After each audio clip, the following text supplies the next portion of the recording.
சுவாமி, அதாவது நம்ம தெய்வ பூமியில் பார்த்தீங்கன்னா உலக மக்கள் நன்மைக்காக முருக பகவானுக்கு 18 அடி உயரமும் 6 முகமும் 12 கையோட செய்ய நான் சபதி கொட்டேஷன் கேட்டேன். சுமார் 20 லட்ச ரூபா மதிப்பீடு சொன்னாங்க. அதை எப்படியோ செய்யணும்னு ஆசைப்பட்டேன். ஆனால் நிதி பற்றாக்குறையாக இருக்கனால சேகரிக்கவும் முடியாத காலதாமதங்கள் ஆகும். அதன் காரணமாக யோசனையில் இருந்தேன். நேற்று 25/5/2024 அன்று சுவாமி மலை சின்ன கடத்தலில் இருக்குது ஞானப்பிரகாசம் சித்தரைய கனவுல 2:45 மணிக்கு, அதாவது முருக பகவானுக்கு சின்னதாக ஒரு குடியில், அதாவது ஒரு 10 அடி உயரமும் ஒரு 2 அடி உயரத்தில் மூல விக்கிரகமும் இருக்கிற மாதிரி கனவுல காட்சி கொடுத்து சொல்லி மறைஞ்சிட்டாங்க. இப்போது இந்த கனவுல ஞான பிரகாசம் சித்தரையா சொன்ன மாதிரி செஞ்சிடலாங்களா இப்போதைக்கு? கண்டிப்பாக அவர் சாமி மேலைக்கு நான் போயிருக்கேன். அவரை பல வாட்டி நான் பார்த்துருக்கேன். அவர் அதிகமாக பேச மாட்டார். ரெண்டாவது அவர் கனவுல சொல்கிறாருன்னா அது எல்லாமே கரெக்டாக இருக்கும்.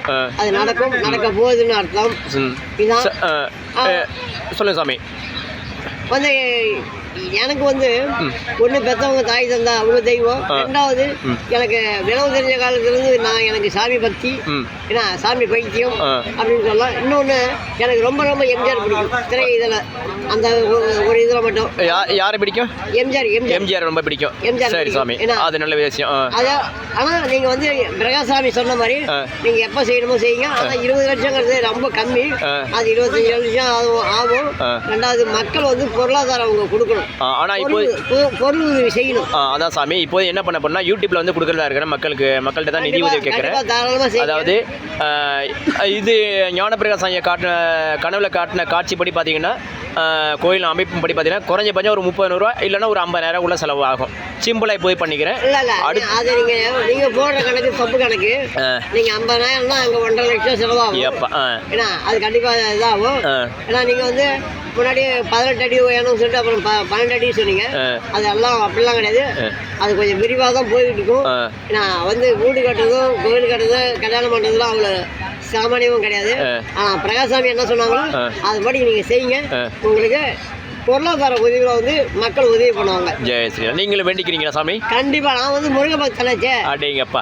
ஆக முருக பகவான் தான் கோயில் கட்டப்படுது இப்போ. கண்டிப்பா முருக பக்தனு. ஆனா இன்னும் சொல்ல போனா சிவ குடும்பத்தார். சிவனையும் பிடிக்கும், அம்மாவும் பிடிக்கும், முருகன் விநாயகன் எல்லாரையும் பிடிக்கும். அதுல முருகன் எனக்கு ரொம்ப பிடிக்கும். இன்னைக்கு நீங்க எங்க சாமி போயிட்டு வரீங்க? இப்போ காசிக்கு நாங்க போயிட்டு வரோங்க. சரி சாமி, யாராரு கூட போயிட்டு வரீங்க? நானும் இன்னும் ஒரு ஐயா பாபநாசம் பக்கத்துல இருந்து ஒரு ஐயா, ஒரு பேர் முருகன் தான். தெய்வ பூமி நிர்வாகிங்களா?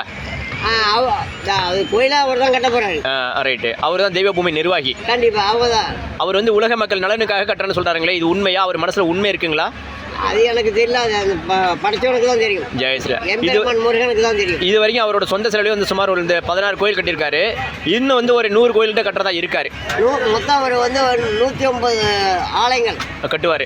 ஏன்னா அவர் கணவனுக்கு 108, அவருக்கு சேர்த்து கட்டக்குள்ள அவருக்கு ஒரு சமாஜம் போனக்குள்ள 109. அது 108 அவரு கட்டலாம், 109 அது அவங்க குடும்பத்தார் தான் கட்டணும். ஜெயஸ்ரீராம். அது நடக்கும். சரி சாமி, நல்லது நடக்கட்டும். ஆக உலக மக்கள்கிட்ட நம்ம யூடியூப் மூலமாக டொனேஷன் கேட்போம். விரும்பி கொடுக்குறவங்க கொடுக்கட்டும். ரைட்டுங்களா? உலக மக்களுக்காக பொருள் உதவி. ஆமாம், பொருள் உதவின்னா கேட்கணும். ஆமாம், கேட்டால் டொனேஷனுங்கிறது பணம். ஏன்னா அது நன்கொடை. அப்படிங்கிறதோட பொருள் உதவி பணமாக நீங்கள் அனுப்பினாலும் எல்லாம் பொருளாக வாங்கி கொடுத்தாங்க கூட. ஓகே. சிமெண்டோ கம்பி ஏதோ உன்னால் முடிஞ்ச பொருளை வாங்கி ஒரு 50,000 எஸ்டிமேட் ஷார்ட்டாக முடிச்சு சாமிக்கு. சரி சாமி, நன்றி. நல்லது நடக்கட்டும். ஜெய ஸ்ரீராம்.